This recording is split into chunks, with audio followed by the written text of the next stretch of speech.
Hello बच्चों, let's read this question from a lot of 30 bulbs which include 6 defective bulbs. A sample of 2 bulbs is drawn at random one by one with replacement. Find the probability distribution of the number of defective bulbs and hence find the mean number of defective bulbs. तो हमें देखो probability distribution बताना है number of defective bulbs का, और ऐसा करते हुए mean number of defective bulbs भी बताना है। स्टार्ट कर लेते हैं की कॉन्सेप्ट से। की कॉन्सेप्ट देखो क्या हो जाएगा, हम जानते हैं मीन जिसको हम म्यू से शो करते हैं, this is equal to some यानी सिग्मा एक्स मल्टीप्लाई में पी एक्स, जहां पे एक्स हमारा रैंडम वेरिएबल है। ठीक है, तो अब जरा ध्यान से देखो, हमारे पास क्या है, 30 बल्ब्स हैं जिसमें से 6 डिफेक्टिव हैं। तो probability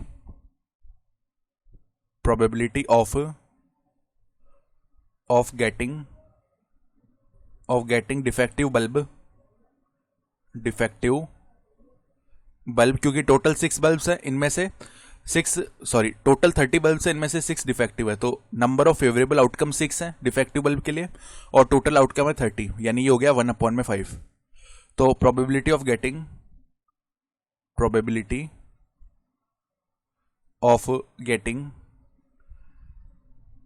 non defective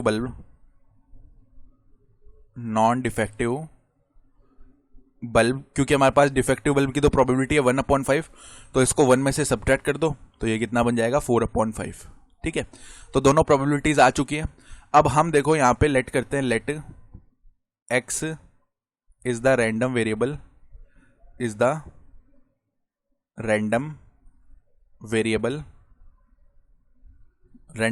expressing number of defective bulbs.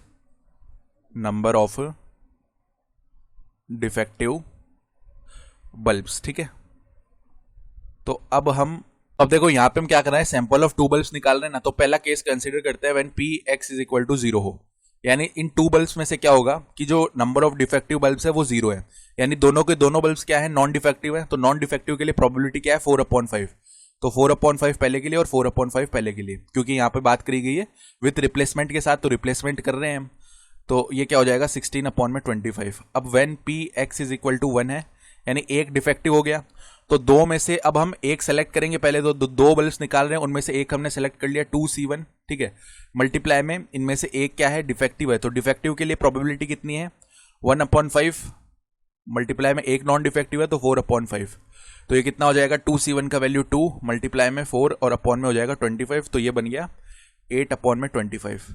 इसी तरीके से p x is equal to 2, यानी वो केस जब दोनों ही डिफेक्टिव हो तो 2C2 हो जाएगा, और इस वाले केस में 2C0 था। ठीक है, तो वो बेसिकली 1 ही होगा, तो उसको लिखने की जरूरत नहीं है। मल्टीप्लाई में देखो क्या हो जाएगा हमारे पास में, अब दोनों के दोनों क्या है, डिफेक्टिव है, तो डिफेक्टिव के लिए प्रोबेबिलिटी कितनी थी, डिफेक्टिव के लिए प्रोबेबिलिटी 1/5 थी ना, तो 1/5 मल्टीप्लाई में 1/5, ये कितना हो गया 1/25।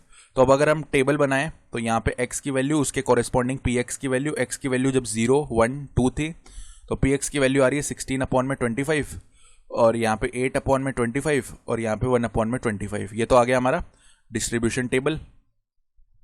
ओके, अब अगर हम मीन लिखना चाहते हैं तो मीन देखो म्यू क्या हो जाएगा, सम कर लेते हैं इनका, कॉरेस्पॉन्डिंग मल्टीप्लाई करते, 0 मल्टीप्लाई में 16/25 प्लस में 1 मल्टीप्लाई में 8/25 प्लस में 2 मल्टीप्लाई में 1/25। सॉल्व कर लो इसको, तो म्यू यानी कि जो मीन है वो कितना आएगा 0 प्लस में 8/25 प्लस में 2/25, तो ये कितना बन गया, mu should be equal to 10/25। ठीक है, तो इसको देखो यहाँ पे हमने क्या कर लिया, 10 से मल्टीप्लाई किया, यहाँ भी नीचे 10 से मल्टीप्लाई कर लिया, तो 100/25 तो 4 हो जाएगा, अपॉन में 10, so this comes out to be 0.4, तो रिक्वायर्ड मीन हो जाएगा 0.4। I hope you understood this explanation. Best of